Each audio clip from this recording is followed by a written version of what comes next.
¿Qué tal? ¿Cómo están?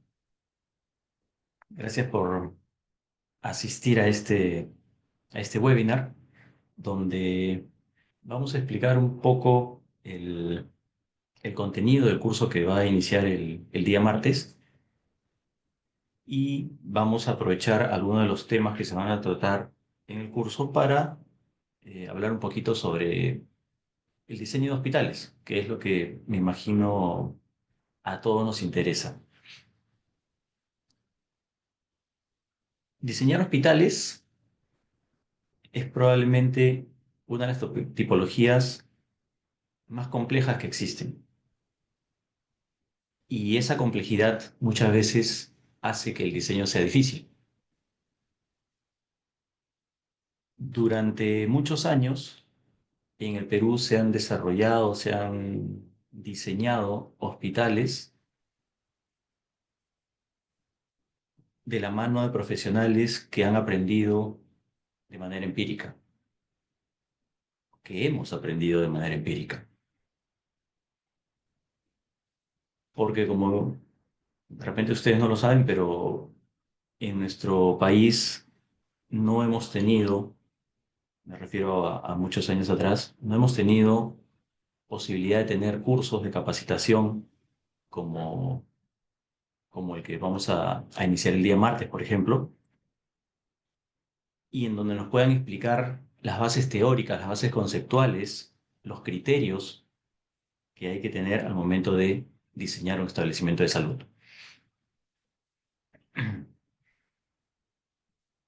Y cuando se aprende de manera empírica, uno termina repitiendo o termina haciendo lo que otros arquitectos nos dicen, nos indican, pero no sabemos por qué lo hacemos.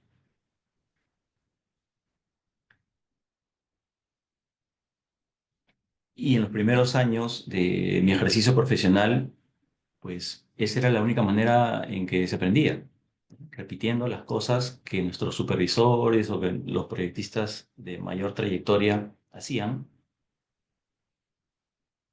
pero no había un entendimiento del por qué, no había un conocimiento del trasfondo, ¿no? ¿Por qué se hacen las cosas de esa manera? ¿Por qué se organizan las cosas de esa manera? ¿Cómo funciona realmente un hospital?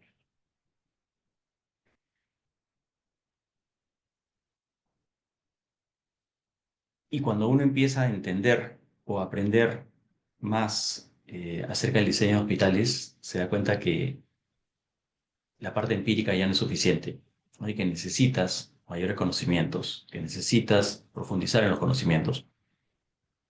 Y es donde algunos de nosotros hemos tenido que recurrir a cursos en el extranjero para poder tener una base teórica, una base sólida sobre el ejercicio profesional que venimos haciendo día a día.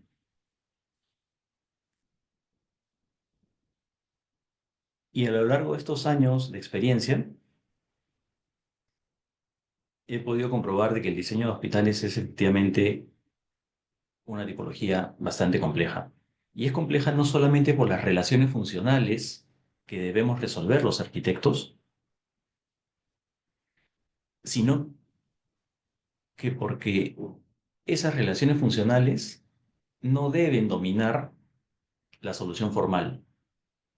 La solución formal, la parte arquitectónica, no debe secundar a la funcionalidad, no debe ser consecuencia de la funcionalidad, sino que como arquitectos debemos trabajar porque tanto la forma como la función tengan el mismo peso, tengan la misma jerarquía.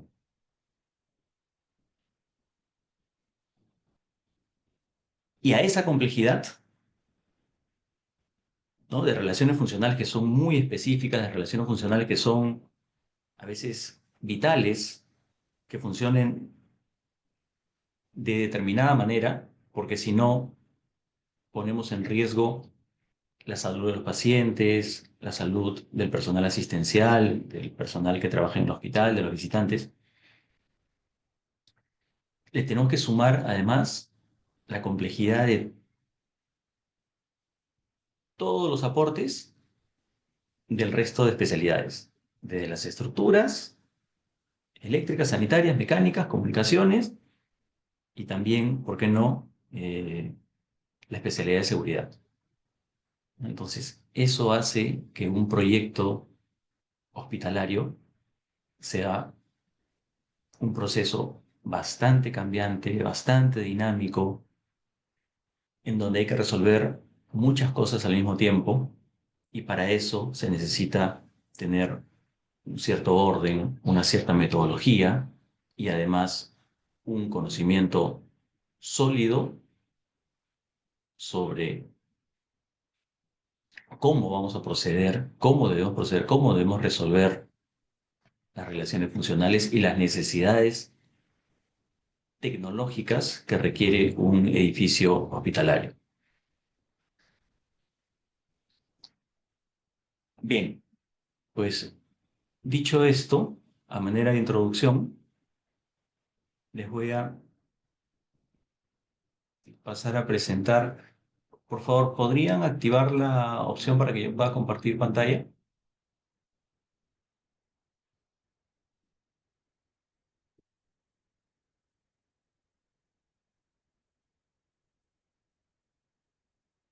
Ya, ya está.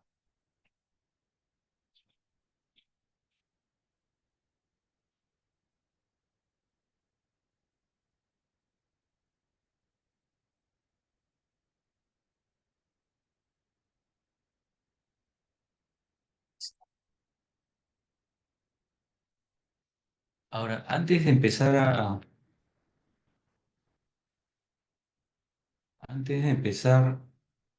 con el webinar, quisiera saber eh, de los asistentes que tenemos en sala,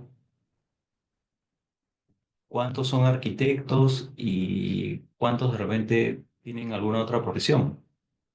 O de repente todos son arquitectos. Quisiera saber eso para poder dar la charla de tal manera que pueda abarcar mayor cantidad de profesiones y que, sobre todo que la explicación pueda ser clara y con un lenguaje apropiado para todos.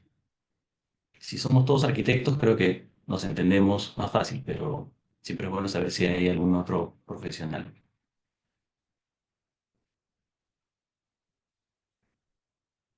O no sé si pueden levantar la mano para saber quiénes son arquitectos.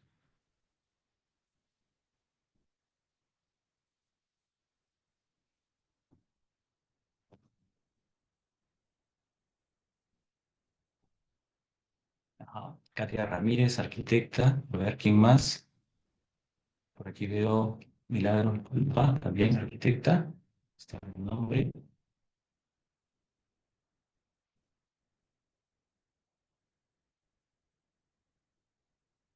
Ah, Carlos, arquitecto. Steve, estudiante de arquitectura. Ok. Milagros Lupa, arquitecto. R. Marín, también arquitecto. Y Elena Jordán, estudiante de arquitectura. Blanca, egresada de arquitectura. Bien. Ok.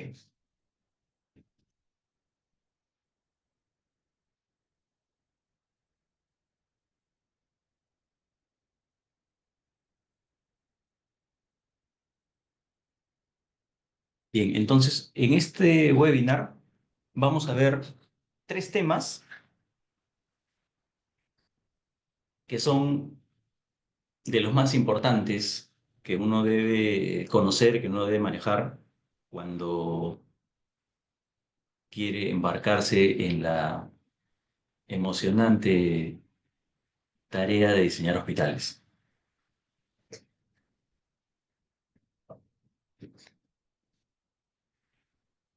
Vamos a ver las relaciones funcionales, por qué es importante conocer las relaciones funcionales, entender la razón de por qué hay relaciones prioritarias y por qué hay relaciones secundarias, ¿no? Lo siguiente es cómo manejar o cómo diferenciar los flujos de circulaciones o entender por lo menos cuáles son las diferencias entre los flujos de circulaciones que existen en un hospital y finalmente qué aspectos técnicos, qué criterios técnicos debo considerar al momento de plantear una zonificación de un hospital?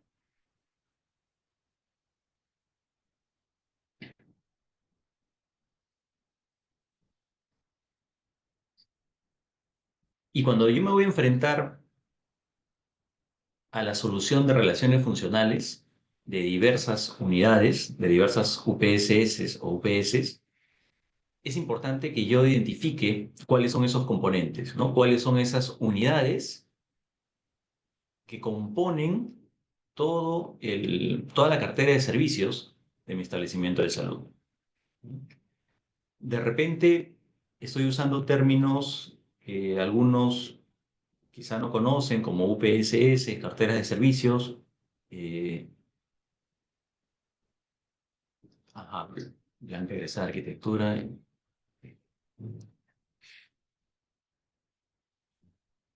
Pero bueno, todos estos términos los vamos a explicar, los vamos a aclarar en el curso, pero entendamos, para efectos prácticos, cuando hablamos de UPSS, de unidades productoras de servicios de salud o de servicios, son los componentes que tiene un hospital. Son las unidades que tiene un hospital. La consulta externa, la hospitalización, la emergencia, son unidades. Entonces yo tengo que identificar cuáles son las unidades que componen mi hospital. Cada hospital no va a tener las mismas unidades. Cada hospital no va a tener unidades con las mismas características o con las mismas dimensiones.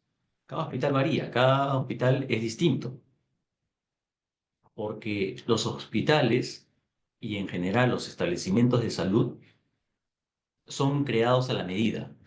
Son creados a la medida de las necesidades de la población a la cual sirve. Por lo tanto, si entendemos que las poblaciones, que las personas no siempre tienen las mismas necesidades, no siempre tienen las mismas enfermedades, los establecimientos de salud responderán a esas necesidades de diversas maneras.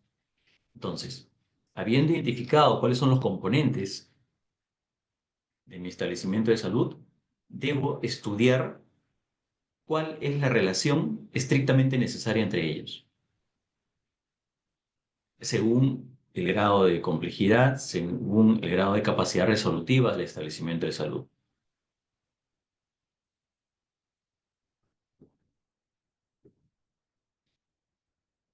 Y si bien es cierto, uno puede estudiarlo de manera teórica, creo que la mejor manera de poder estudiar y de entender el grado y el tipo de conexión que necesitan las diversas unidades es justamente como vemos en esta imagen, entendiendo la naturaleza de cada unidad, entendiendo qué se hace en cada unidad, en cada servicio, quiénes brindan el servicio, quiénes son los pacientes, en qué condición se encuentran, qué necesidades tienen y cómo es que el personal asistencial necesita brindarle los mejores cuidados al paciente de acuerdo a su condición de salud, ¿no? Y muchas veces la atención al paciente no es solamente en la camilla, no solamente en la cama, sino que además o a veces necesitas actividades de soporte. A veces necesitas apoyo del diagnóstico por imágenes, de laboratorio. A veces el estado crítico de un paciente requiere que se le lleve a, a una sala de operaciones o a una unidad de cuidados intensivos, ¿no? Entonces, claro, hay tablitas y hay cuadritos que uno va marcando y que de repente en la universidad les han enseñado de las relaciones funcionales, los proyectos, ¿no? Y marcas las casillas y ya ves cuál es la relación primaria y secundaria. Pero eso finalmente es un cuadrito que en realidad no te dice nada. No te dice nada si es que tú no entiendes lo que está sucediendo en esta imagen. Si tú no entiendes quién es el paciente y en qué condición está el paciente que está ahí echado en esa camilla. y qué recursos necesita el personal asistencial para poder brindarle la mejor atención posible a ese paciente.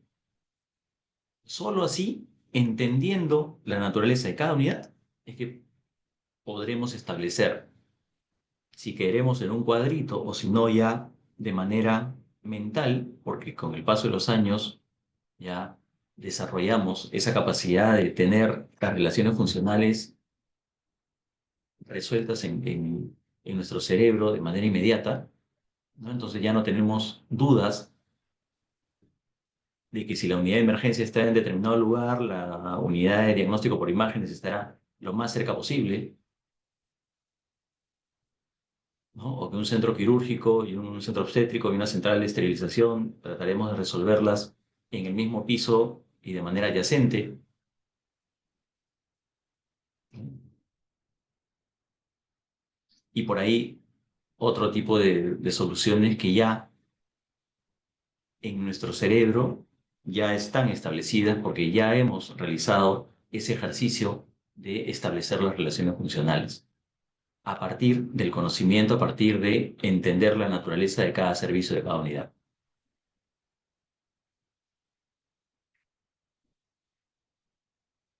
Entonces, bajo ese esquema, si yo quiero conocer cuáles son las relaciones funcionales de, por ejemplo, la unidad de emergencia, necesito entender qué sucede en la unidad de emergencia. Desde el momento en que llega el paciente, cómo llega, por qué medios llega y cuántas maneras de llegar tiene el paciente, qué condiciones tiene el paciente cuando llega, que puede tener una condición de urgencia o una condición de emergencia. El flujo de ese paciente de un espacio a otro va a cambiar completamente de acuerdo a su condición. Y los ambientes a los cuales se les destine van a ser completamente distintos si se trata de una urgencia o si se trata de una emergencia.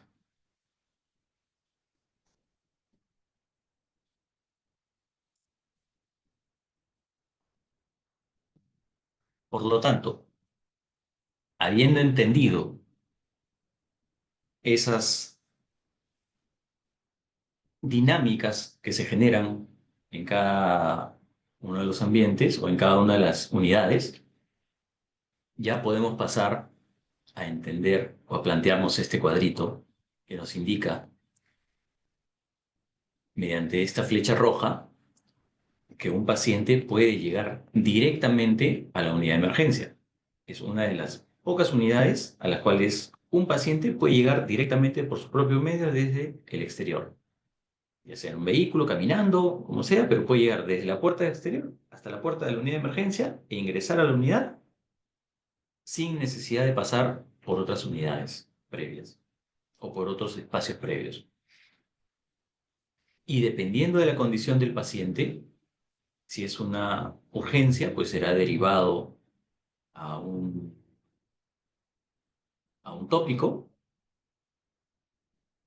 y si es una emergencia, el personal lo derivará a una sala de trauma shock, donde se le darán las atenciones inmediatas, donde se le estabilizará si se encuentra en un estado semicrítico, y si tuviera la necesidad de una atención más especializada, podrá ser derivado a la unidad de centro quirúrgico o a la unidad de cuidados intensivos, si su estado es crítico. Si el paciente ingresado por urgencia, una urgencia es una condición en la cual la vida del paciente no está en riesgo. Una emergencia es una condición en la cual la vida del paciente está en riesgo. Entonces, si se trata de una urgencia, el paciente será derivado a un tópico, donde vendrá el médico de guardia, lo revisará y tratará de atender sus necesidades. Si dentro de esa atención el médico considera que necesita apoyo para el diagnóstico o ayuda en su diagnóstico, podrá recurrir a la unidad de patología clínica o a la unidad de diagnóstico por imágenes. En el caso de patología clínica, el paciente no va a ir hasta la unidad de laboratorio, es el personal, enfermeros, técnicos que van a venir a extraerle la muestra, llevarán la muestra al laboratorio para que sea analizada y luego los resultados serán enviados a la historia del paciente. En el caso de diagnóstico por imágenes, sí, el paciente tendrá que ser trasladado desde la unidad de emergencia hasta la unidad de diagnóstico por imágenes para que le saquen una placa de rayos X o puede ser una ecografía, dependiendo del, del grado de la capacidad resolutiva del establecimiento de salud, puede ser una tomografía, puede ser una resonancia, ¿no?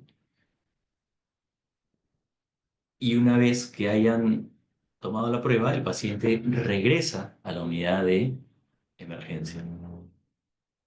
Y va a esperar dentro de la sala de observación hasta que los resultados lleguen a su historia y el médico pueda determinar cómo proceder con eh,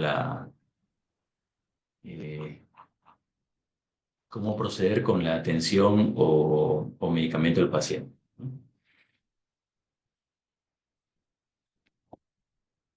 Si un médico o el especialista que está tratando al paciente en la unidad de emergencia no logra determinar cuál es la patología, no logra dar un diagnóstico certero de cuál debería ser el tratamiento para curar al paciente, y muchas veces no lo logra porque las enfermedades se manifiestan de diversas maneras, las patologías se manifiestan de diversas maneras, en diversos grados, en diversas partes del cuerpo. eh, entonces puede ser necesario que el paciente necesite un periodo de observación mayor. De ser así, el paciente es ingresado a la unidad de hospitalización, en donde será observado durante 1, 2, 3 días de repente, o podría ser necesario que pase un tiempo más si es que el médico determina que necesita un tratamiento y además una observación mucho más cercana en la unidad de hospitalización. A la unidad de emergencia también llegan las mujeres en estado de gestación, ya sea porque tienen contracciones, ya sea porque se les rompió la fuente, ya sea porque están en trabajo de parto, llegan primero a la unidad de emergencia, el médico de guardia determina cuál es su condición y dependiendo de ella, si ya se trata de un trabajo de parto, si ya la mujer está en un parto inminente, pues será derivada inmediatamente al centro obstétrico, si es que todavía hay tiempo.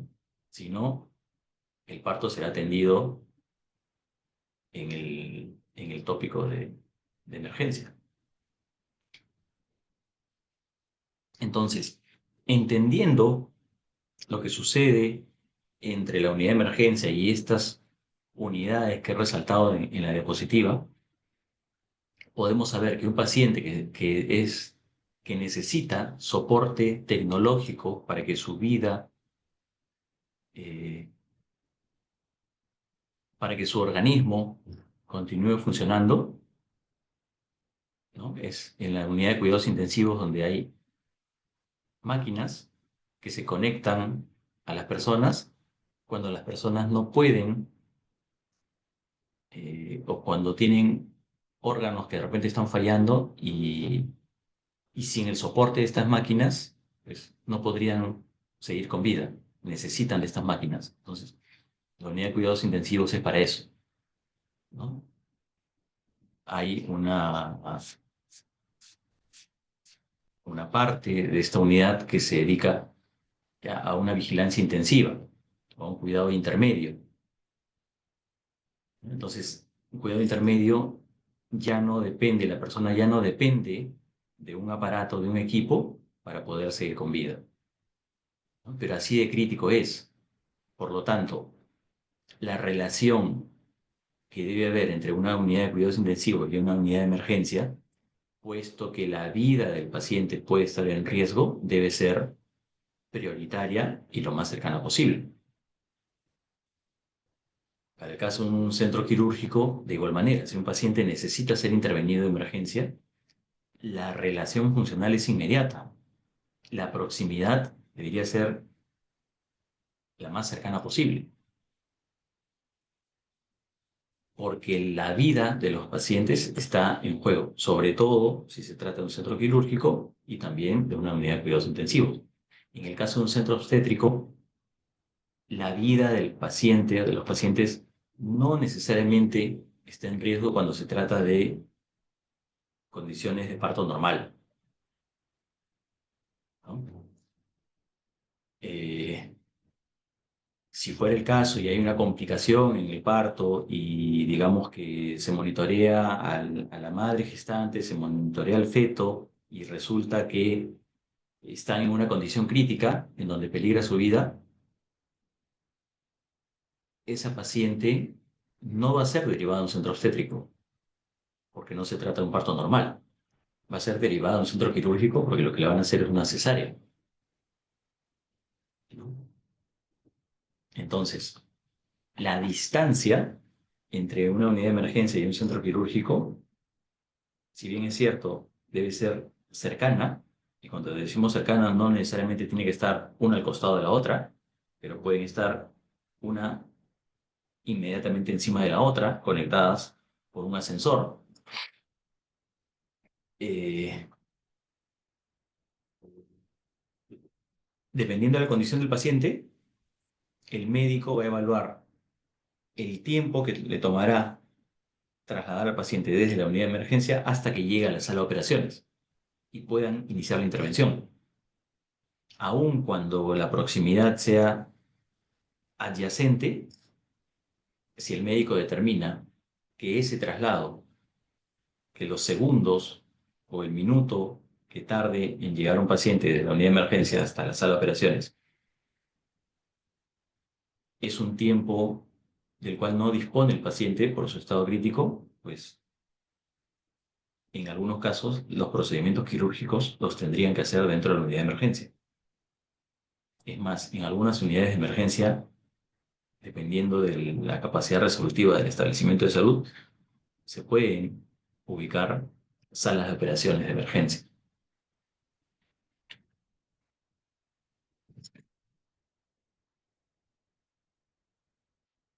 Y si bien es cierto, eh,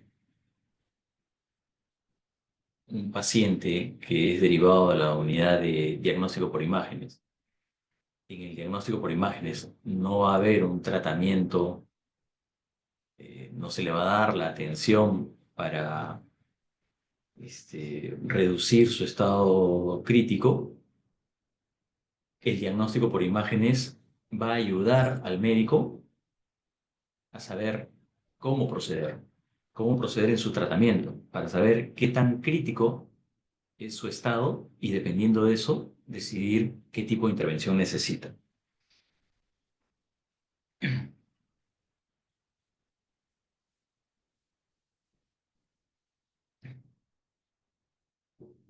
Ahora hablemos del centro obstétrico. Decíamos que en el centro obstétrico a quienes se atiende es a las madres gestantes y a a los bebés que están en el vientre de la madre o a los recién nacidos.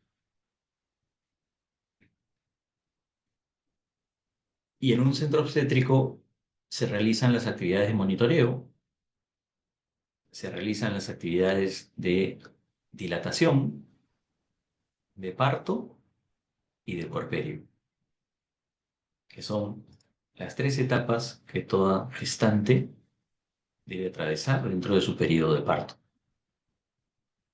La dilatación es el momento previo al parto y el puerperio es la etapa posterior al parto.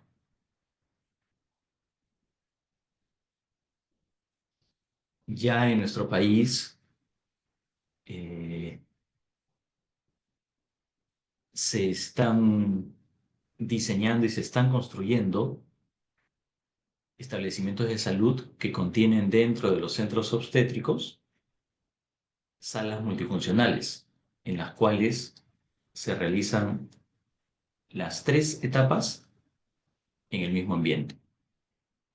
Antes se diseñaban hospitales en donde había una sala de dilatación, luego la gestante era derivada a la sala de partos y una vez que terminaba el proceso de parto, la gestante era derivada a la sala de puerperio. Entonces habían tres ambientes distintos, incluso el de monitoreo fetal, cuatro ambientes distintos, por los cuales la gestante tenía que circular.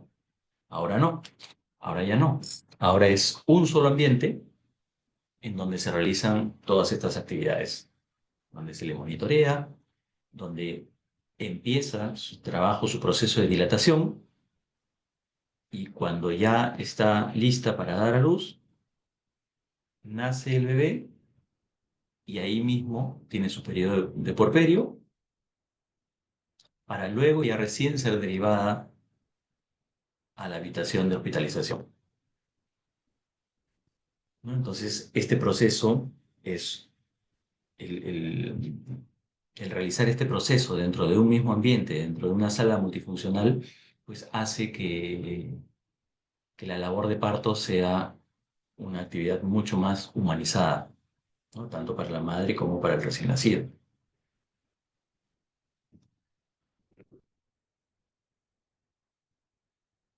Como ven aquí, el centro obstétrico no tiene la flechita roja que tenía la unidad de emergencias, es porque una paciente, una gestante, no puede llegar desde la puerta de la calle del hospital hasta la puerta del centro obstétrico directamente. No puede aparecerse, ¿no? No puede llegar al hall del hospital y de pronto llegar hasta el centro obstétrico, tocar la puerta y decir estoy dando a luz. Toda gestante ingresa al hospital cuando está en un trabajo de parto, cuando ya tiene contracciones, ingresa primero a la unidad de emergencia y luego el personal la deriva a donde necesite ser derivada, ¿no? Entonces, por lo tanto, la llegada es desde la unidad de emergencia hacia el centro obstétrico, ¿no? La flecha indica cuál es la dirección, la relación que hay entre uno y otro. Podría darse el caso de que un parto que estaba previsto para desarrollarse en condiciones normales tenga complicaciones y se tenga que llevar a cabo una operación, bien sea una cesárea o podría darse el caso también de que habiéndose producido un aborto natural o algún riesgo, este, hubieron riesgos que no se lograron controlar y terminó en la muerte del feto, entonces tiene que ser derivada la madre a la unidad de centro quirúrgico para que le hagan el legrado, que es la limpieza posterior a un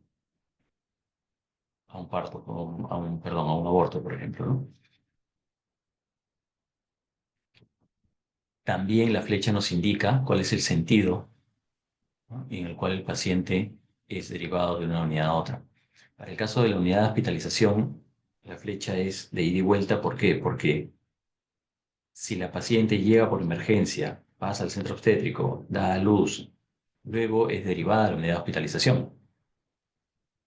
Pero podría darse el caso de que, estando la paciente en la unidad de hospitalización, porque de repente está en algún tipo de cuidado, ¿no? De repente tiene algún tipo de condición que necesitaba un monitoreo permanente los días previos a la fecha programada para su parto, o la fecha estimada del parto, porque uno no sabe exactamente qué día va a ser el parto, pero se pueden hacer algunas estimaciones.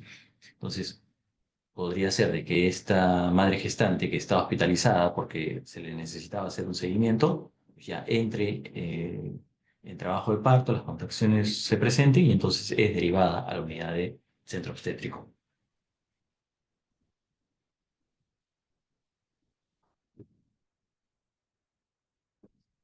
Por si acaso, en el chat se les están enviando mensajes para que puedan registrar su asistencia y también hay links en donde ustedes pueden acceder a mayor información sobre el curso de diseño arquitectónico de infraestructura hospitalaria.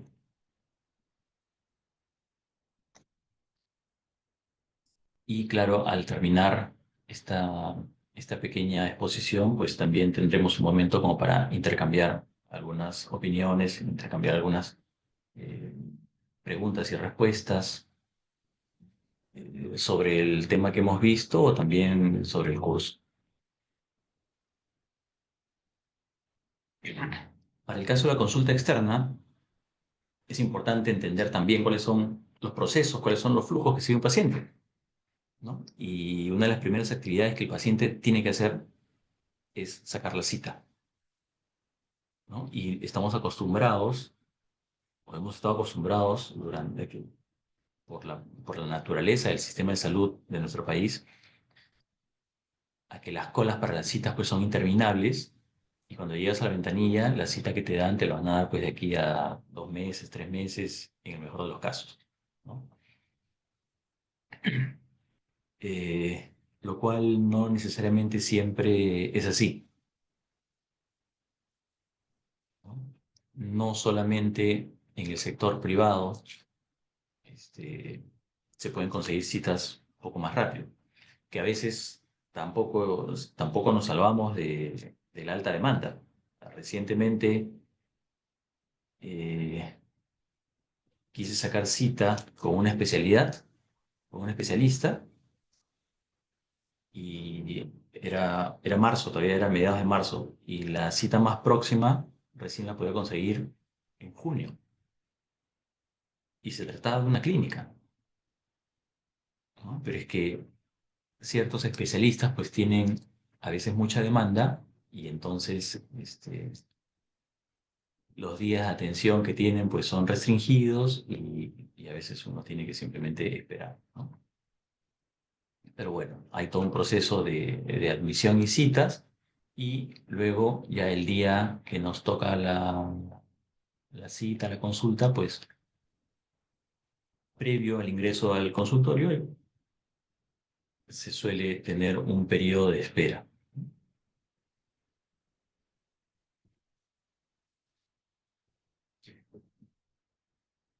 Habiendo realizado todo este proceso previo que hemos explicado en la diapositiva anterior, una vez que el paciente ya ha sido atendido en el consultorio por el especialista a cargo, el médico podría enviar al paciente a que se tome una muestra o a que deje una muestra en la unidad de patología clínica, más conocida como laboratorio. Podría ser que le pida que se saque algunas imágenes de soporte, de apoyo en la unidad de diagnóstico por imágenes.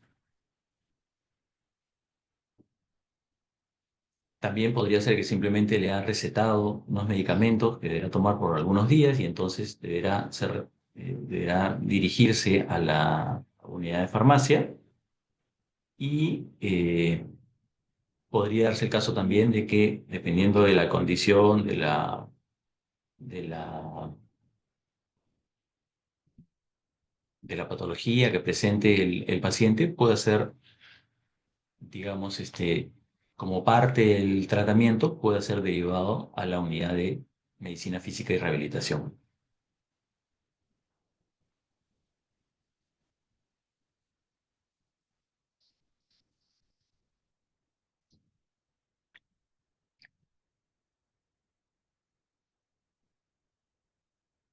Cuando el paciente deja sus muestras en patología clínica o se hace un examen en diagnóstico por imágenes, esos resultados van directamente a la historia clínica del paciente y eh, Luego el paciente tiene que regresar a una nueva consulta para que el médico pueda revisar cuáles han sido los resultados de estos exámenes, ¿no? Para el caso de rehabilitación, probablemente porque un paciente de traumatología, de ortopedia, pues necesita como parte de su tratamiento terapias físicas que puedan ayudarlo a recuperar la movilidad o a mejorar alguna condición o afección que tenga de carácter eh, muchas veces muscular.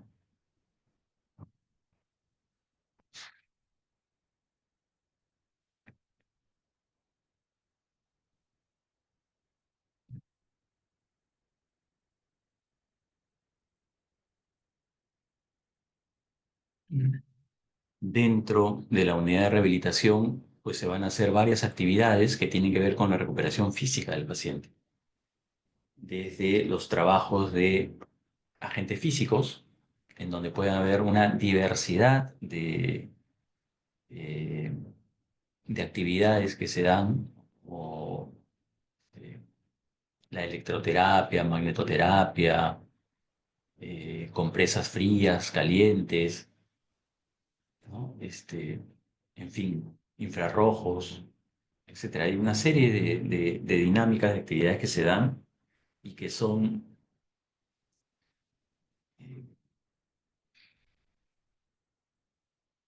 que son indicadas por el médico de medicina física y rehabilitación, ¿no? Dependiendo de la condición de cada paciente. Y en muchos casos, estas atenciones finalizan con actividades físicas que se desarrollan en lo que se denomina el gimnasio, ¿no? Que es un gimnasio especial en donde los pacientes van a realizar algún tipo de movimiento o actividades enfocadas en la recuperación de la movilidad de sus extremidades muchas veces o de alguna condición en general, ¿no?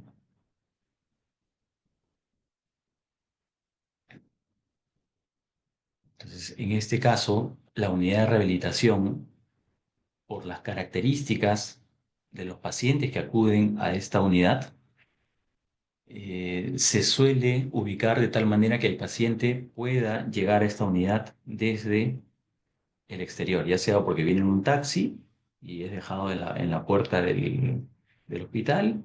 La idea es que esta unidad esté lo más cercana posible para que el acceso del paciente, que viene a veces caminando en muletas, en bastón, en silla de ruedas, pueda llegar de la manera más fácil, ¿no?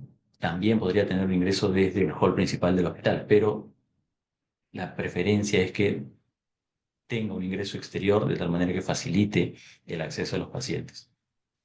Desde esta unidad podría ser necesario que alguno de los pacientes o que a alguno de los pacientes se le tome una muestra, ¿no? Derivada a patología clínica, para ver el progreso de los pacientes. Podría ser derivado de la unidad de diagnóstico por imágenes y también, dependiendo del tratamiento que se le indique, podría ser derivado de la unidad de farmacia para que se le brinden los medicamentos que van a ayudar a su recuperación.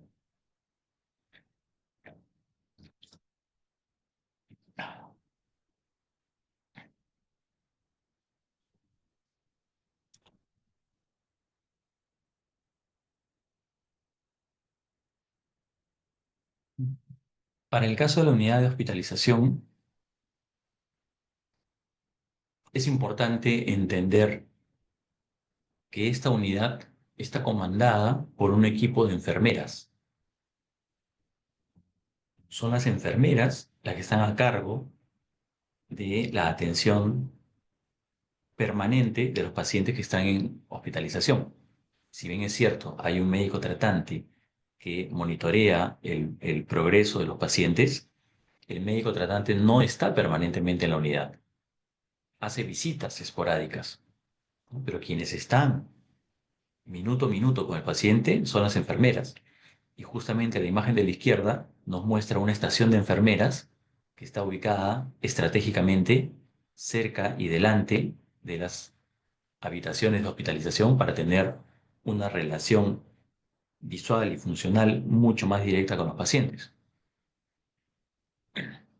Es importante entender también que dentro de nuestro sistema de salud, por las condiciones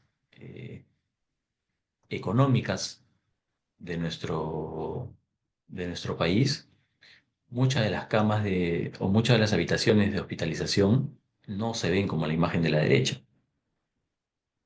¿no? Solemos tener habitaciones de 2 camas, sobre todo en los hospitales públicos, de 2 camas, o incluso habitaciones con 4 o 6 camas, cuando la tendencia a nivel mundial, no solamente en clínicas, sino en establecimientos de salud públicos, la tendencia es o apunta a que la atención, a que la estadía en una hospitalización pudiera ser un poco más personalizada, ¿no? Hay, eh, dependiendo de las condiciones de los pacientes, lo que el establecimiento de salud podría ofrecer es tener algunas habitaciones dobles y otras tantas habitaciones individuales. Recordemos que muchas veces los pacientes no tienen la posibilidad de tener un familiar permanentemente acompañándolos durante todo el día, todos los días de su internamiento. Y, y a veces colocar a 2 pacientes en una misma habitación cuando sus grados de enfermedad, cuando sus grados de necesidades de atención son más o menos similares y se encuentran en buenas condiciones, pues a veces podría favorecer, ¿no? Tratando de encontrarle el lado positivo en las cosas, podría favorecer en que estos 2 pacientes pues terminen relacionándose, ¿no? Conversando, intercambiando vivencias y que finalmente ese intercambio los ayude, los motive, les permita sentirse acompañados durante este proceso de recuperación y todo esto haga pues que su estado de ánimo esté siempre a tope, de tal manera que la recuperación también sea lo más rápido posible. La unidad de hospitalización tiene relaciones funcionales eh, de ida y vuelta tanto con el centro obstétrico como la unidad de cuidados intensivos, cuidados intermedios, ¿no? Ya habíamos explicado la relación con el centro obstétrico. En el caso de cuidados intermedios, cuidados intensivos, un paciente que está en hospitalización podría tener algún tipo de complicación y al ponerse en un estado crítico sería necesario trasladarlo a una unidad de cuidados intensivos. Una vez que el paciente se recupere, pues podría regresar a la unidad de hospitalización.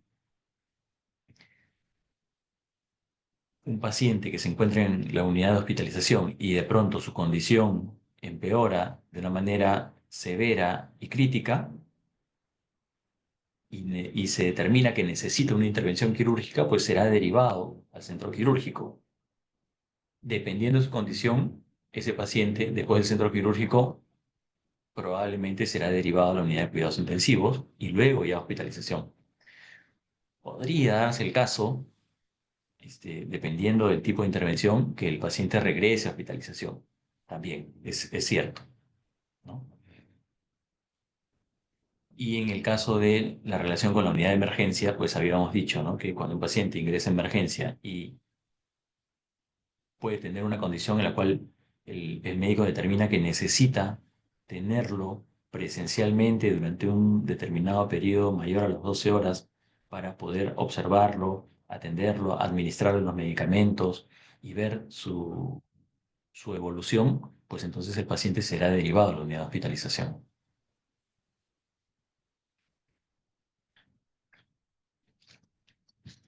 Recordemos que hay condiciones en las cuales a veces el paciente simplemente, al paciente simplemente se le receta o se le aplica algún tipo de medicamento y luego se le receta un seguimiento en la casa dándole algún tipo de medicamento porque se entiende que la condición no requiere un mayor seguimiento.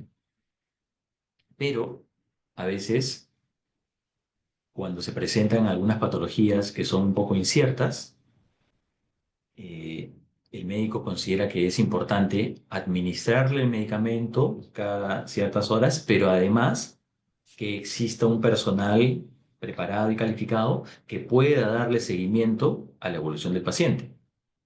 Los familiares en casa muchas veces no tenemos la menor idea de cómo hacerle seguimiento a un paciente y entonces podríamos cometer algunos errores que podrían significar eh, un- que la salud del paciente empeore, ¿no? Cuando de lo que se trataba era más bien de darle un tratamiento, de darle un seguimiento para que pueda evolucionar, ¿no? Entonces, por eso es que a veces los pacientes, cuando visitan la unidad de emergencia, son internados para hacerles ese seguimiento.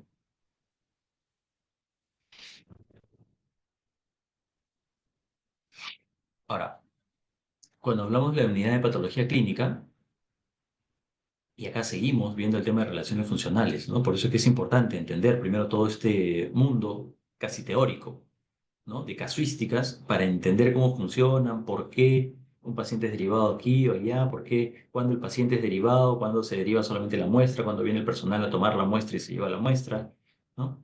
Eh, entonces, en una unidad de patología clínica, conocida comúnmente como laboratorio, la principal actividad consiste en la toma de muestras o en la recepción de las muestras, cuando se trata de muestras de orina o de heces, por ejemplo, ¿no? El paciente deja la muestra en la recepción y esa muestra luego es llevada a ser analizada en el laboratorio y también se da la entrega de los resultados de los pacientes cuando lo requiere de manera física o si no, los resultados son subidos directamente a la historia del paciente. Eh, existe, dependiendo de la categoría del establecimiento de salud, existen laboratorios descentralizados dentro de la unidad de emergencia. Es decir, dentro de la emergencia hay un pequeño espacio que es un laboratorio que se dedica a procesar las muestras de los pacientes que han venido de repente en el transcurso del día y que requieren de un análisis de sangre, por ejemplo, para ver rápidamente qué puede tener o digamos, qué afectación puede estar presentando, ¿no? Una de las características particulares de la unidad de patología clínica es si dispone de un sistema de tubo neumático, pues esto facilita mucho las cosas porque las muestras, ¿no? Desde el lugar en donde se toman son enviadas por este tubito que va viajando por una tubería que muchas veces, en algunos casos, están expuestas, ¿no? Y que se puede ver eh, a lo largo de su recorrido en el hospital, ¿no? Es donde se llevan las muestras, muchas veces se llevan documentos, y en algunos casos incluso hasta se envían medicamentos. Bien, entonces, hemos visto parte de lo que respecta a las relaciones funcionales, ¿no? Que es el entender de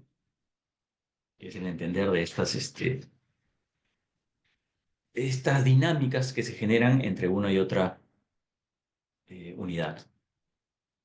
Ahora,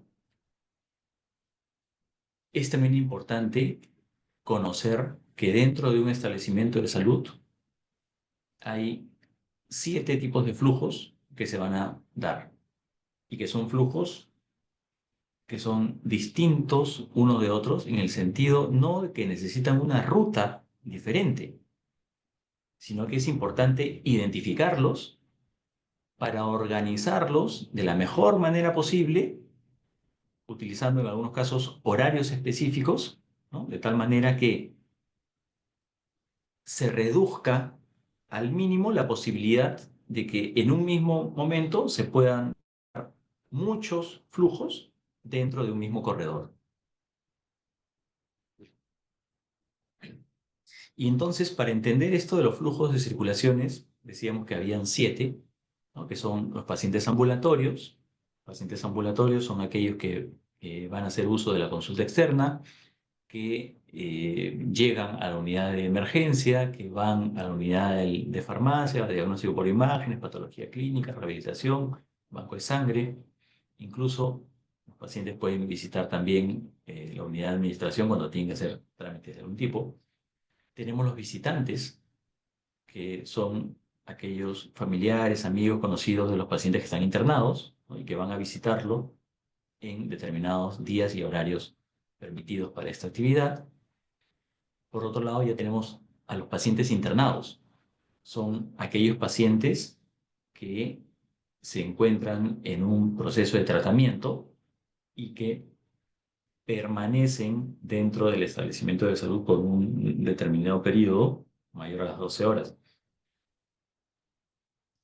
O que dependiendo de la atención que se le va a dar, ya se les ha incorporado como pacientes internados, ¿no? Ese es el caso de todo paciente que acude a un centro obstétrico, a un centro quirúrgico, a la hospitalización, a cuidados intensivos. Eh, en algunos casos, los pacientes internados pueden acudir también a la unidad de imágenes, ¿no? El personal, cuando hablamos de personal, debemos considerar a los médicos, al asistencial, a los administrativos, el personal técnico también, ¿no? Cuando hablamos de suministros, nos referimos a toda aquella materia prima utilizada para los alimentos, a los medicamentos que se va a distribuir, que se va a administrar a los pacientes, a la ropa limpia, el material estéril. Cuando nos referimos a la ropa sucia, pues nos referimos a toda la ropa de cama que se produce en todo el establecimiento de salud, a las batas de los pacientes, a la vestimenta del personal. Y cuando hablamos de residuos sólidos, pues son todos aquellos residuos de basura e insumos que han sido utilizados y que luego son desechados.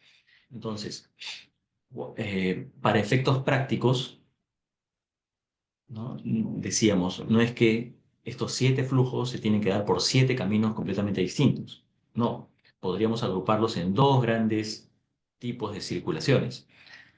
Las dos de la izquierda corresponderán a circulaciones públicas y las 5 de la derecha corresponderán a circulaciones técnicas. Aquí la clave para el diseño y el buen funcionamiento de nuestro establecimiento de salud es que estas circulaciones, tanto la pública como la técnica, sean completamente distintas, lo más separado posibles y que no exista ningún punto de conexión entre una y otra. De esta manera nos habremos asegurado de que las circulaciones públicas jamás se mezclen con las circulaciones técnicas. Y eso ya será, o ya sería un buen logro. Lo siguiente es organizar dentro de las circulaciones técnicas horarios o protocolos para el traslado o para los flujos de circulaciones de carácter técnico.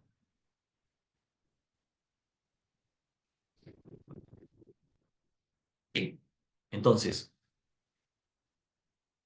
habiendo entendido el concepto de las relaciones funcionales, habiendo esclarecido cómo es que se diferencian los flujos de circulaciones, qué flujos de circulaciones se dan a lo largo del hospital, qué necesidades de flujos se generan, lo siguiente ya sería abordar la zonificación bajo ciertos criterios técnicos, ¿no?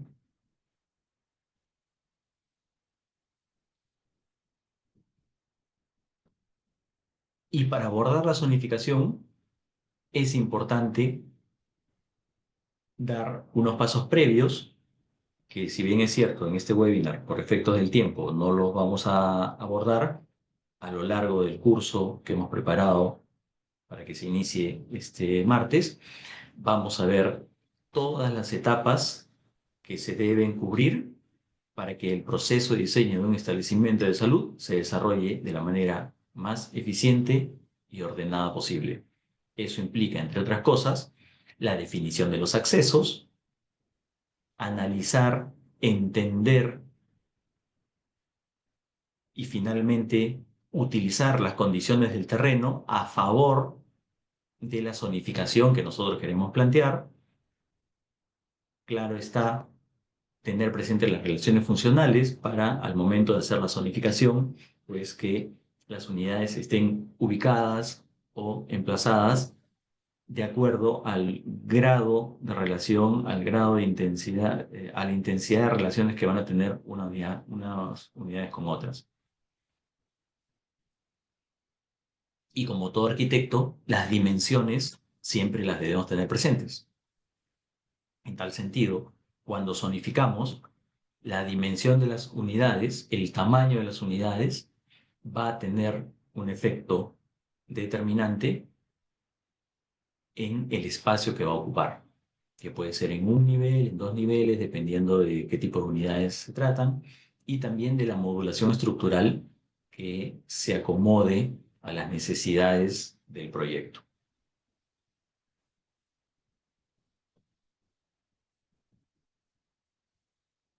En este caso, vemos una isometría explotada de los cuatro niveles de un hospital, ¿no? Se han, en donde señalando claramente por dónde se encuentra el ingreso principal y el ingreso de emergencia, a partir de haber ubicado estos dos ingresos y de las condiciones del terreno que generaban una disposición, o que prácticamente nos decían que la mejor disposición del edificio era siguiendo la forma alargada del terreno, pues con estos dos criterios y teniendo presente las relaciones funcionales y las dimensiones del programa, se empiezan a ubicar las diferentes unidades, ¿no? Alrededor del ingreso principal se colocarán las unidades que tienen mayor relación con la parte ambulatoria, en este caso, ¿no? Si este es mi ingreso principal, y yo ingreso de esta manera, ¿no? Lo más próximo es el color amarillo, que es la consulta externa. Desde el ingreso puedo tener, ¿no?, acceso inmediato a la unidad de rehabilitación, y alrededor de esta sala de espera puedo tener contacto inmediato con la unidad de diagnóstico por imágenes, farmacia, admisión hospitalaria, cirugía de día, ¿no? Y en un segundo piso voy a continuar con la consulta externa, y desde este espacio o de esta sala de espera tendré acceso a patología clínica y a banco de sangre, ¿no? Que son, ahí ya he cubierto todas las unidades que tienen atención ambulatoria, todo en relación al ingreso principal, ¿no? Si lo estoy haciendo rápido, no se asusten, en el curso la explicación va a ser con mucho mayor detenimiento, pero para efectos de un webinar entenderán de que no podemos hacer muy detallada la explicación, porque si no tendríamos que utilizar casi 3 horas para un solo tema. Así de detallado, así de complejo es el diseño de hospitales. A partir de la operación del ingreso de emergencia, ¿no?, lo más inmediato será justamente la unidad de emergencia, y a partir de haber colocado esta unidad, ¿no?, se decide que inmediatamente arriba, en el segundo piso, se encuentra la unidad de centro quirúrgico, centro obstétrico, central de esterilización, y aquí de manera adyacente la unidad de cuidados intensivos, ¿no? Entonces, los accesos ya me van determinando de alguna manera ciertas zonas, ¿no? Zonas públicas y zonas restringidas. Las zonas públicas serán aquellas a las cuales el paciente ambulatorio tiene acceso. Las zonas restringidas serán aquellas unidades a las cuales solamente tienen acceso los pacientes internos y el personal asistencial. Estas unidades restringidas son la unidad de emergencia, a la cual sí el paciente llega, pero a partir de ahí, si es derivado al centro quirúrgico, centro obstétrico, a la unidad de cuidados intensivos, es solamente porque son pacientes que ya están en condición de pacientes internos. Ya en los pisos superiores, ¿no?, alejados de toda esta dinámica ambulatoria y de flujos internos y restringidos, en el tercer y cuarto piso ya se encuentran las unidades o la unidad de hospitalización con sus diversos paquetes, ¿no?, que puede ser ginecobstetricia, pediatría, medicina interna, cirugía. Y otra de las claves fundamentales al momento de plantear la zonificación es determinar con la mayor diferenciación posible la ubicación de las circulaciones públicas y las circulaciones técnicas de tal manera que estén lo más diferenciadas posibles y que no permitan que en algún momento un paciente ambulatorio pueda terminar ingresando a una zona restringida o a una zona técnica.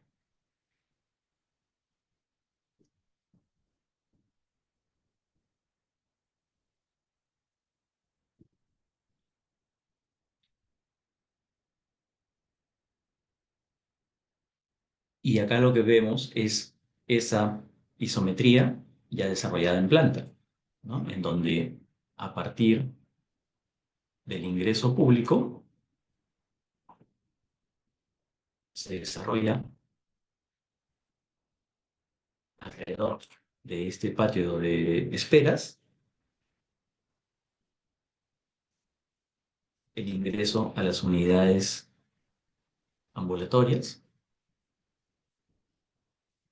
y el ingreso casi casi directo hacia la unidad de medicina física y rehabilitación, ¿no? De tal manera que acá tenemos todo un sector de unidades que tienen atención a pacientes ambulatorios. Por otro lado, desde el ingreso de emergencia, podemos acceder rápidamente hacia la puerta de emergencias o hacia la puerta de urgencias y desde esta unidad el paciente podrá ser derivado por estos ascensores al segundo piso, hacia el centro quirúrgico, el centro obstétrico o a la UCI, o por este corredor a las diversas unidades, ¿no? Por ejemplo, si tiene que ir a diagnóstico por imágenes, viene por aquí.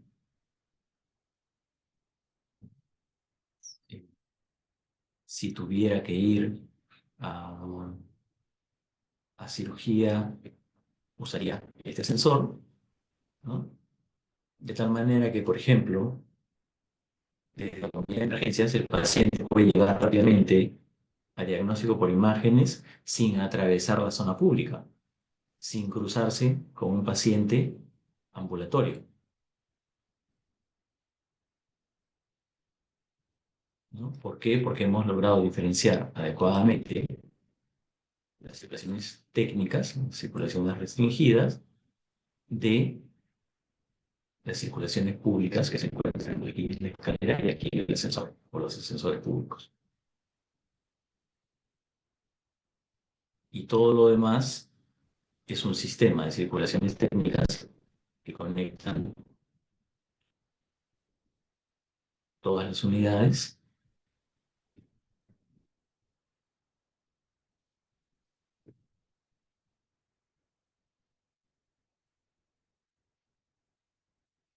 ¿no? De tal manera que todo lo que está pintado en color magenta permite que el personal se traslade a las diversas unidades y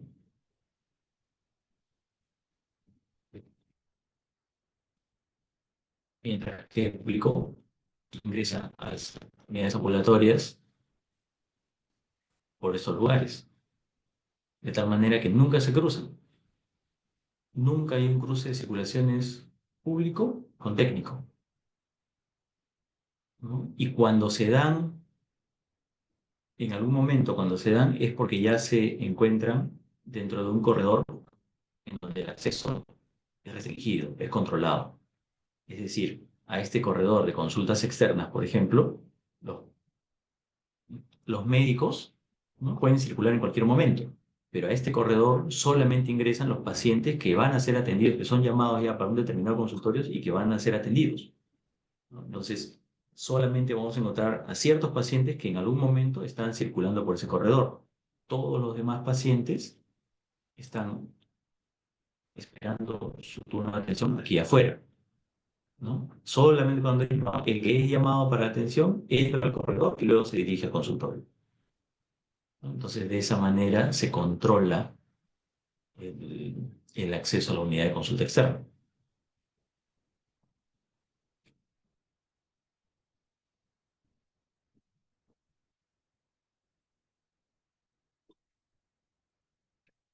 Y bien, eso es todo El breve material que les he preparado para hoy día es una muestra muy rápida, muy resumida de lo que vamos a ver en el curso, con mucho mayor detenimiento, con una explicación mucho más profunda, definitivamente con la participación de todos ustedes, ya sea a través del intercambio de experiencias y también a través de las preguntas y respuestas que se van a dar a lo largo de cada sesión. Ahora me gustaría poder escucharlos a ustedes y que me puedan hacer algunas preguntas al respecto, quizás sobre las dinámicas del curso, sobre algún tema en particular que pueda ser de su interés, ¿no? Estoy aquí dispuesto a responder sus consultas.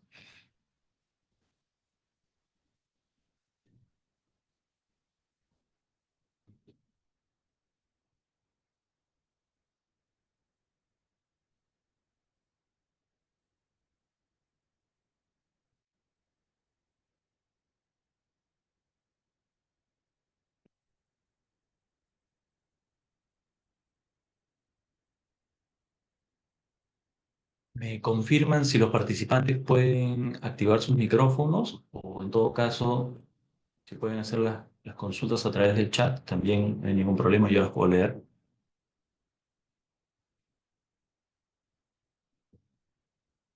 Arquitecto, en el chat hay una pequeña pregunta con respecto a los accesos de variación en las medidas de pasillo.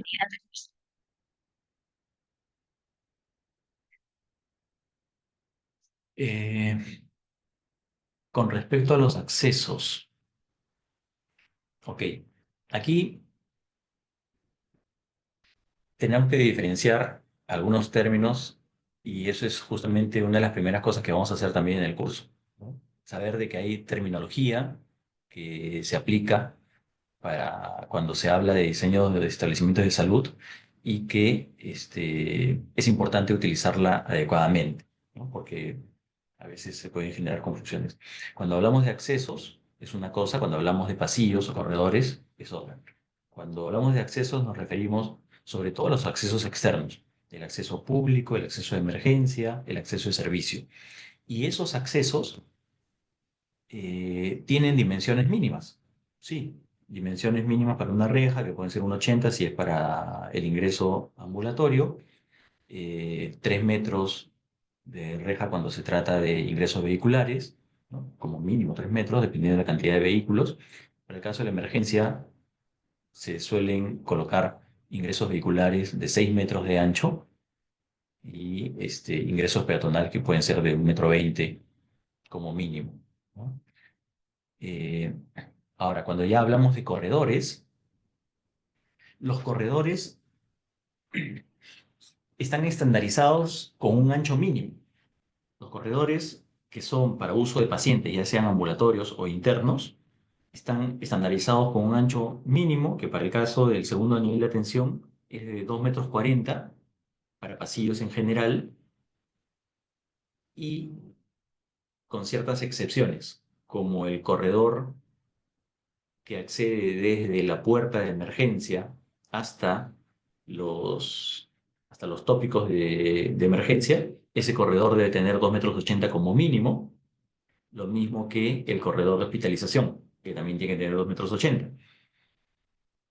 Cuando hablamos del centro quirúrgico, los corredores que dan acceso a las salas de operaciones, es un corredor que está inmediatamente delante de las salas de operaciones y que empieza a nombrarse corredor rígido una vez que se atraviesa el transfer, ¿no? Entonces todo ese corredor rígido debe tener como mínimo 3,20 m, ¿no? Entonces hay una normativa para el segundo nivel de atención, que es la norma técnica 110, la cual nos establece anchos mínimos para corredores, dependiendo de la ubicación y según les he señalado, este, se establecen mínimos, pero no, digamos, puedes variarlos, ¿no? Tú podrías tener corredores, si la norma te dice 240, tú puedes tenerlo 250, 260, 280. Mucho tiene que ver con la longitud del corredor, con la intensidad de uso que va a tener el corredor. Por ejemplo, en el hospital que les mostraba, no sé si acá se ve, acá por ejemplo, este corredor técnico,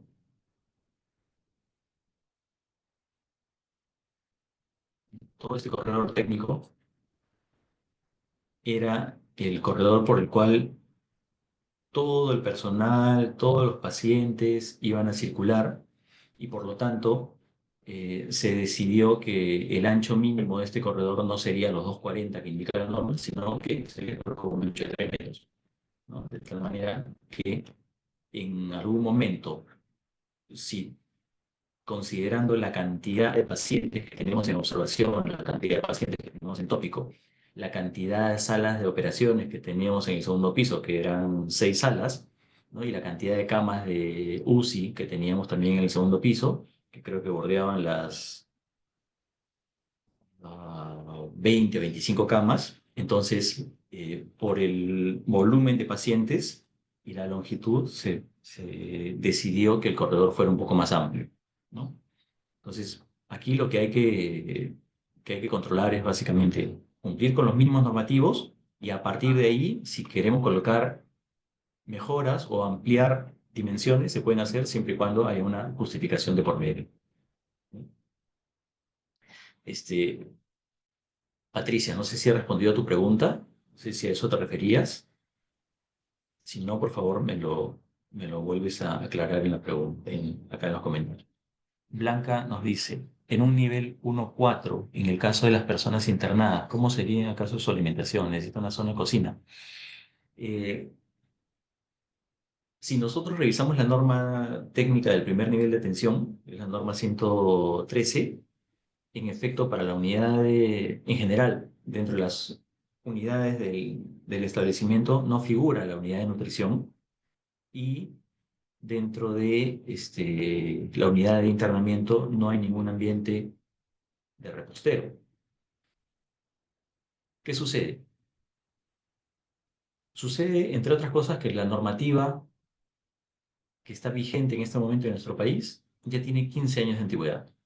O no, perdón, desde el 2014, 10 años, entre 10 y 11 años de antigüedad, porque data del 2014. Este, y entonces, como comprenderán, pues la normativa ya ha ido quedando desfasada en el tiempo.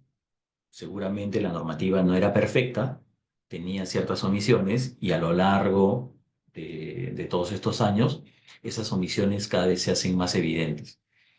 Eh, pero ¿qué sucede en un 1.4? En un 1.4, como no hay una unidad de nutrición que prepare los alimentos para los pacientes y para el personal, quienes se encargan de preparar los alimentos para los pacientes son los propios familiares.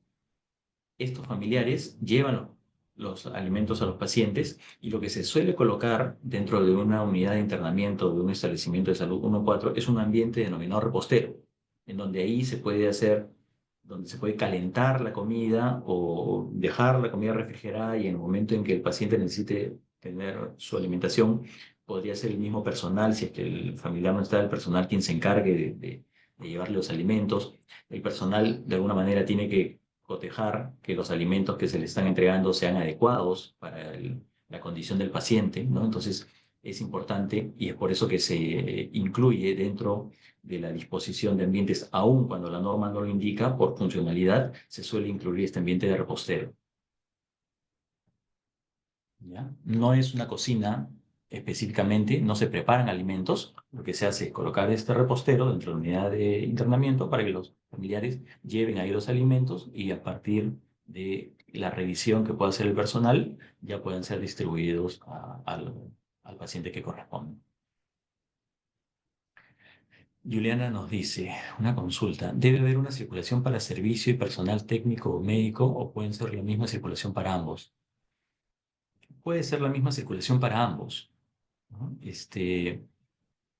no tiene que haber una circulación específica, porque si no, imagínense, nos llenamos de corredores que probablemente todo el día estén vacíos, ¿no? Entonces, lo que sí hay horarios, ¿no? El servicio, por ejemplo, eh, para el caso de los alimentos, ¿no? Los alimentos se llevan en un determinado horario y para eso se utiliza un montacargas limpio, que es exclusivo para traslados limpios. Una vez que el cochecito llega, por ejemplo, al piso de hospitalización, dentro de ese corredor de hospitalización, el cochecito, comillas, va a circular. Al costado puede circular un paciente interno, puede estar llegando el médico tratante y no pasa absolutamente nada. Es el mismo corredor por donde circulan todos.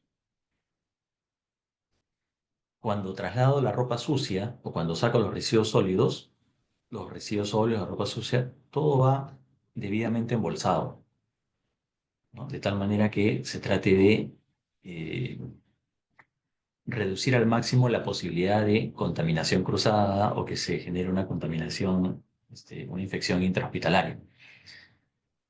Y para eso se utiliza, para el traslado vertical de estos sucios, se utiliza un montacargas sucio.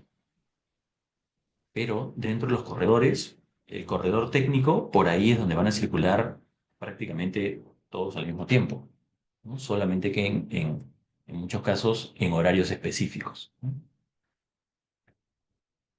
Además de eso, también existen las escaleras, ¿no? Entonces, para evitar que en algún momento pueda estar circulando con desechos o con ropa sucia en un lugar en donde hay de repente muchos pacientes en un determinado momento o personal asistencial que está atendiendo algo, pues puedo utilizar las escaleras para subir y bajar las cosas también si es que el edificio no es de mucha altura, ¿no?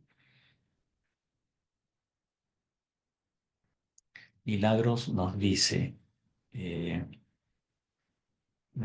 para un centro de salud nivel 3 ubicado en un distrito algo lejano afuera de la ciudad, ¿es posible considerar residencia para el personal como médicos o enfermeras dentro de su zonificación para evitar viajes constantes?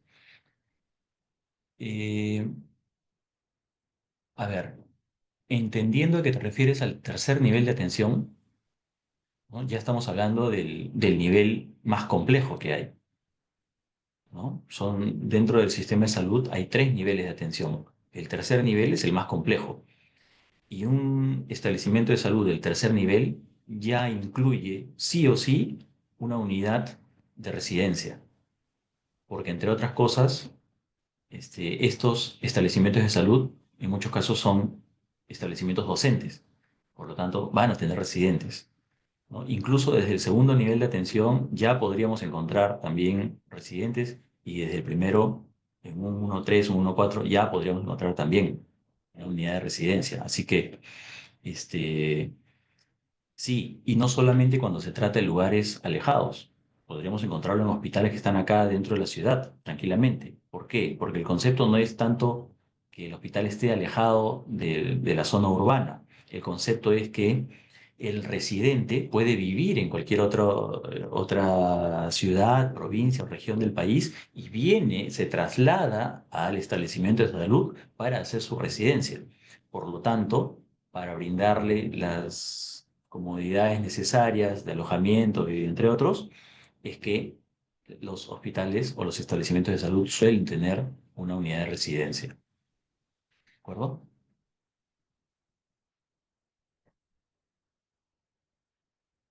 Patricia me dice, sí le quedó claro la pregunta sobre las circulaciones, pero ve que en clínicas, ¿no? Hay corredores de 1,50 m. Eh, claro, Patricia, en ese caso, lo que sucede muchas veces es que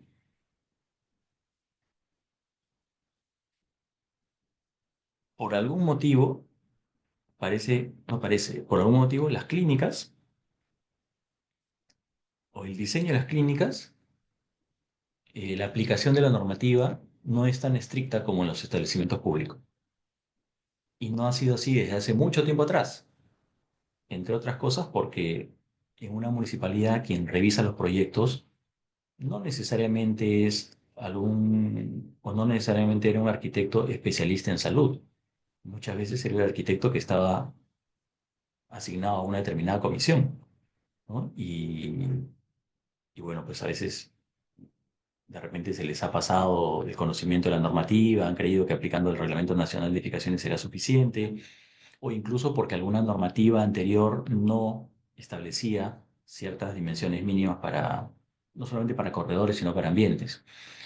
Eh, lo cierto es que cuando un establecimiento de salud ya ha sido, ha pasado por aprobación y ya tiene todas las licencias de funcionamiento correspondientes, la renovación de esta licencia o la creación de normas nuevas ya no es retroactiva. Por lo tanto, si existe una clínica que ya tenía un corredor de 1,50 m, pues lo va a seguir teniendo y no hay mucho más que hacer al respecto.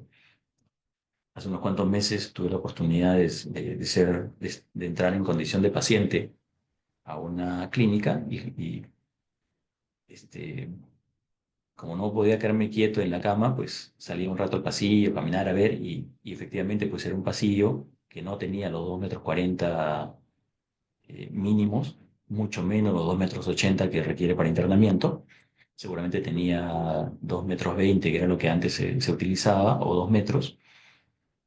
Y lo gracioso era que la clínica sí contaba con estos cochecitos de limpieza, pues que son unos tremendos rinocerontes, ¿no? Entonces, el cochecito de limpieza ocupaba las 3/4 partes del ancho del corredor, ¿no? Entonces, si en ese momento alguien quería trasladar a un paciente en camilla, pues o era el coche o era la camilla, pero no pasaban los dos al mismo tiempo, ¿no? Claro, esas situaciones, este, ya no hay manera de cambiarlas porque no puedes hacer pues que la clínica haga demoliciones para cumplir con la normativa, ¿no?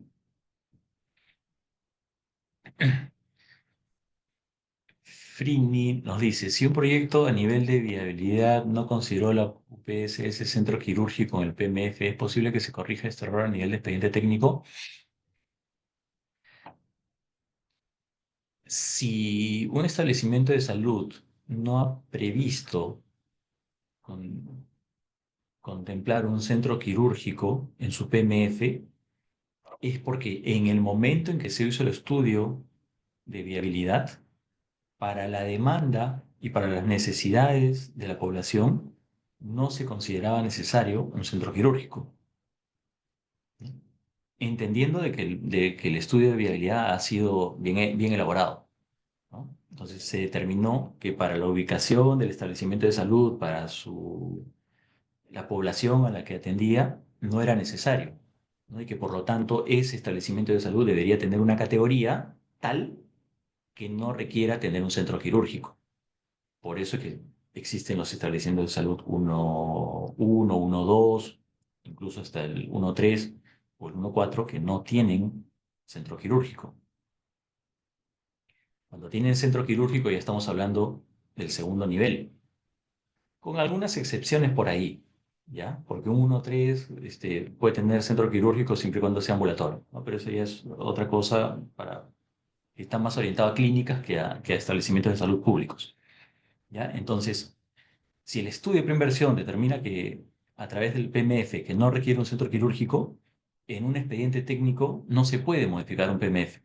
El expediente técnico tiene que desarrollar la cartera de servicios que el PMF le ordena, salvo que a nivel de expediente se quiera reformular o se quiera replantear el programa médico funcional.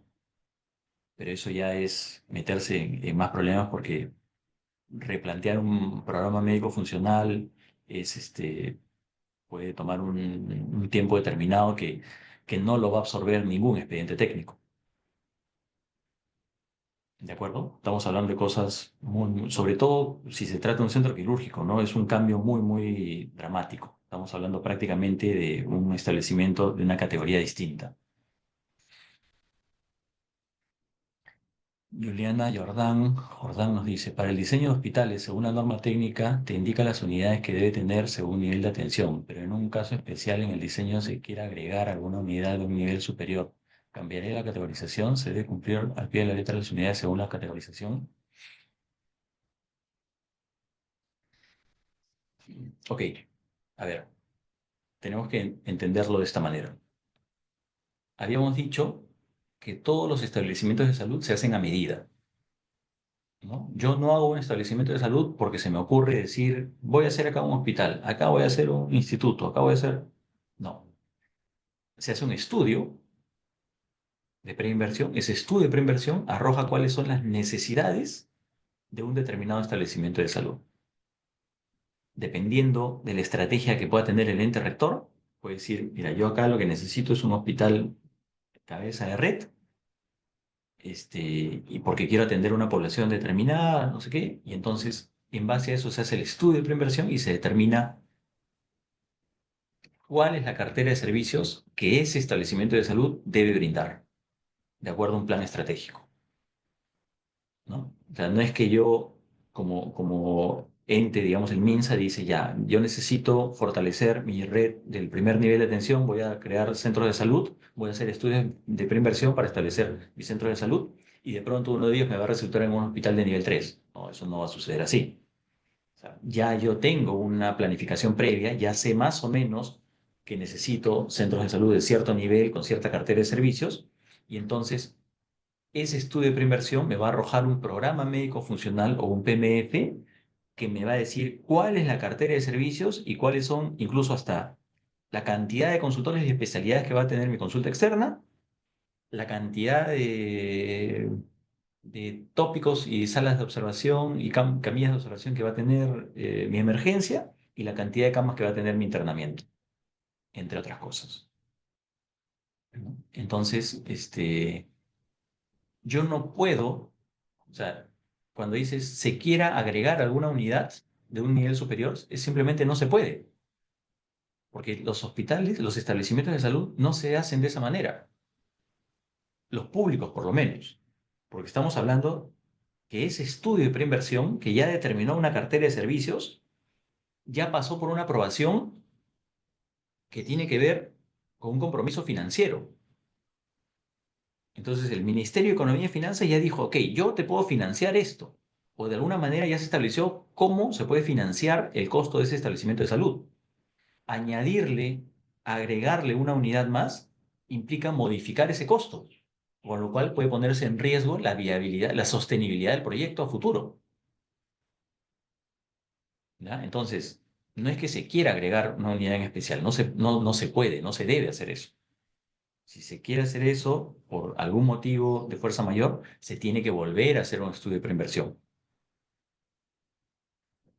Ahora, lo que sí se suele hacer es que se planifica un establecimiento de salud, se hace el expediente técnico, se ejecuta el proyecto, y en el camino, conforme pasan los años, la demanda aumenta y entonces se desean incorporar nuevos servicios.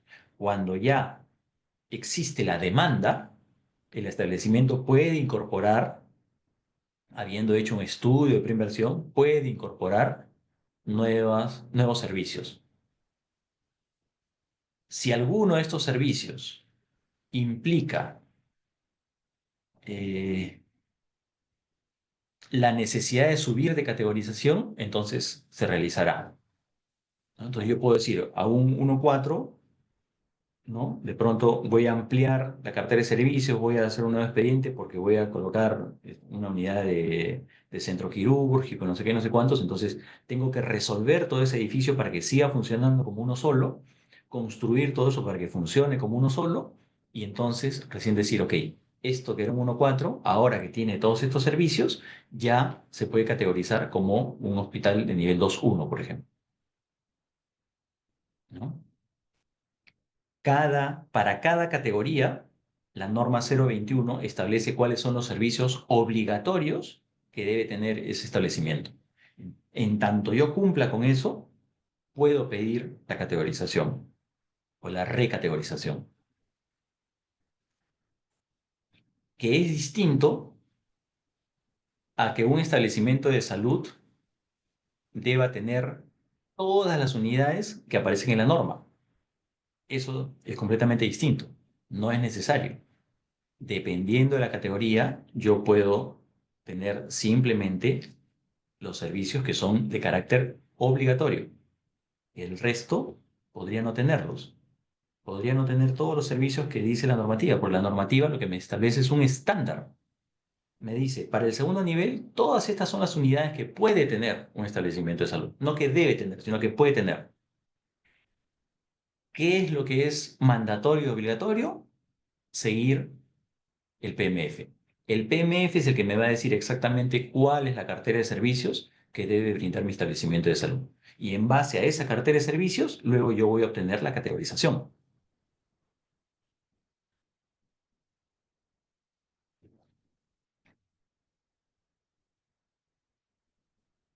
Bien, creo que ya no hay más preguntas.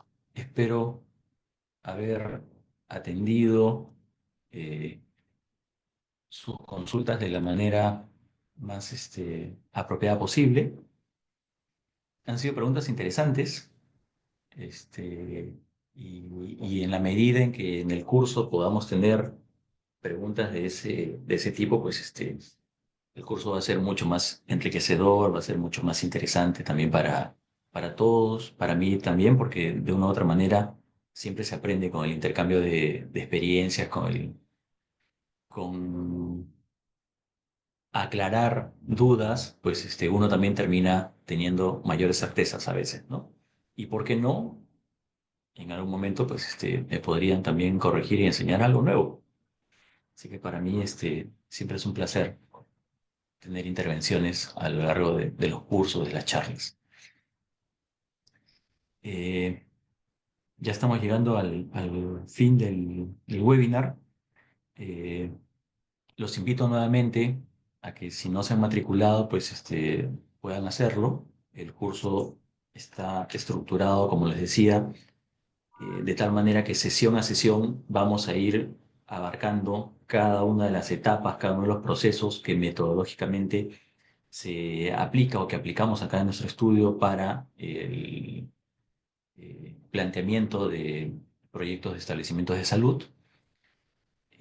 Vamos a tratar de que las clases sean lo más dinámicas posibles, lo más claras posibles, ¿no? Aclarar sobre todo los conceptos teóricos y de tal manera que una vez terminado el curso, teniendo la base teórica ya bastante sólida, pues podamos pasar incluso al siguiente curso que se está preparando, que es un taller de diseño. Frini tiene una pregunta, a ver. Buenos días, arquitecto. Disculpe, estoy con otro enlace. Disculpará. Sí, no hay Le problema. quería, ¿hay inscripciones corporativas para el desarrollo del curso? Ujú. Eh, esa pregunta te la puede responder algún personal de Pyramid. Sí, en Yo veo este todo lo que es caso la nos parte pueden académica. escribir en el chat. Les vamos a compartir el link de WhatsApp para de esta manera poder brindarles mayor información sobre lo que es la inversión corporativa, ¿sí? Entonces, una pregunta con respecto a la presentación que realizó. Aló, Claro, estimado, puede consultar. ya. Sí, dígame. Eh, Escuchaba en la presentación sobre el tema de las UPS. Quería consultarle en el marco de las normatividades del sector salud, ¿cuántas UPS debe de contar un establecimiento de salud del segundo nivel? En este caso estaríamos hablando del hospitalario. Ok. Eh, para el caso del segundo nivel, la norma que se aplica es la norma 110. Y en la norma 110, que es un documento que tiene creo que cerca de 400 páginas, si tú revisas a partir del ítem 6, si no me equivoco, que es de la infraestructura, ahí te describen todas las características y los ambientes de cada una de las UPSS y de las UPS, es decir, de las unidades productoras de servicios de salud y de las unidades productoras de servicios. Te van a describir y te van a enumerar todas las unidades que puede tener un establecimiento de salud del segundo nivel. Ojo, que puede tener. No significa que todos los establecimientos de salud del segundo nivel van a tener esas unidades. Probablemente todas esas unidades las logre tener un establecimiento de salud categoría 2.2.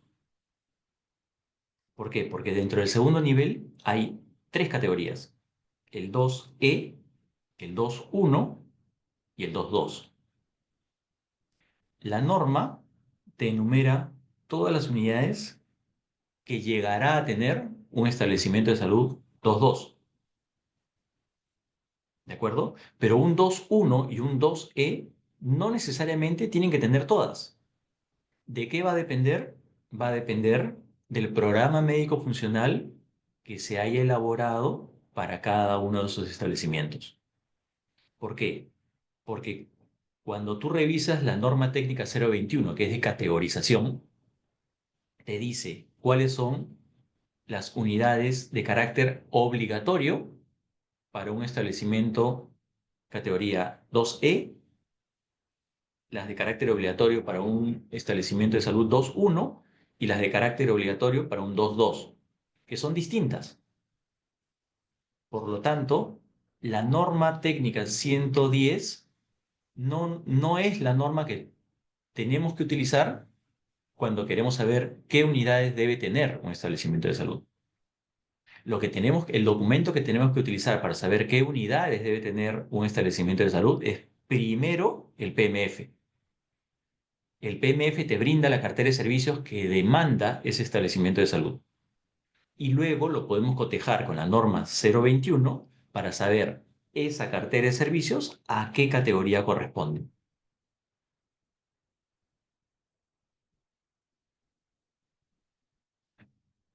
Espero que haya sido claro. Es un poco complejo responder estas preguntas tan interesantes así tan rápido, pero en el curso lo vamos a hacer con mucho mayor detenimiento y claro, mostrando con ayuda del material didáctico, ¿no? Que nos permita absolver esta y más consultas.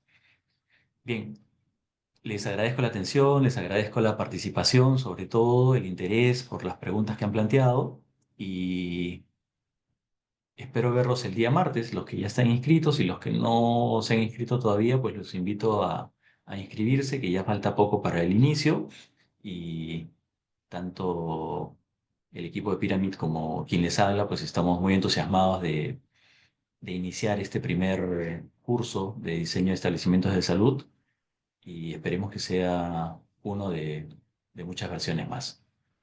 Un gusto haber participado con ustedes esta mañana y nos estamos viendo el día martes. Hasta luego.